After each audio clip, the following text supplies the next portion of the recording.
প্রথম দিন মন্দারমণিতে আমরা লাঞ্চ সেরে একটুখানি রেস্ট করে বেরিয়ে পড়েছিলাম আবার একটু বাইরে ঘুরতে যাওয়ার উদ্দেশ্যে।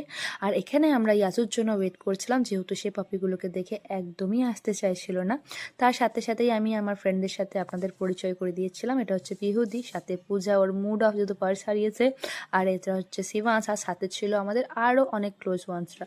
তো আমাদের বেরোনো পর্যন্ত প্ল্যান ছিল যে তাজপুর যাব, কিন্তু অটো রিজার্ভ করে অটোতে ওঠার পর মনে পড়লো যে চলো এত কাছে না ঘুরে এসে চলো একটু দূর থেকে ঘুরে আসি। তো আমাদের প্ল্যান হয় ওল্ড দীঘা যাওয়ার। সমুদ্রের গা বেয়ে যেতে আমাদের খুবই মজা লাগছিল।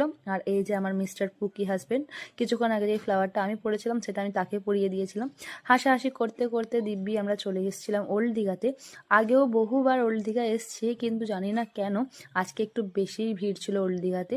হয়তো ইয়ার এন্ডিং বলে মনে হয় বেশি সবার ছুটি থাকে, তো তাই সবাই একটু ঘোরাফেরা করতে এসেছিল। একটু ফাঁকা জায়গা দেখে আমরাও কিছুক্ষণ বসেছিলাম সমুদ্র পাড়ে। তারপর সোজা বেরিয়ে গেছিলাম চারিপাশটা একটু ঘোরাঘুরি করতে, বাড়ির লোকেদের জন্য কিছু কেনাকাটা করতে। সাথে না সাথে পূজাও এখানে বাবুকে কোলে নিয়ে নিয়েছিল, যেহেতু একভাবে আমি আর ইয়াসিন নিয়েছিলাম। প্রবলেমটা হচ্ছে ইয়াজু কারোর কাছে যেতে চায় না, যতই কেউ নিতে চায় কিন্তু সে তাও যাবে না। আর ওদিকে দূরে দেখি একজন মানুষ গোল্ডেন স্ট্যাচু সেজে কি সুন্দর তার আর্টটাকে প্রদর্শন করাচ্ছে।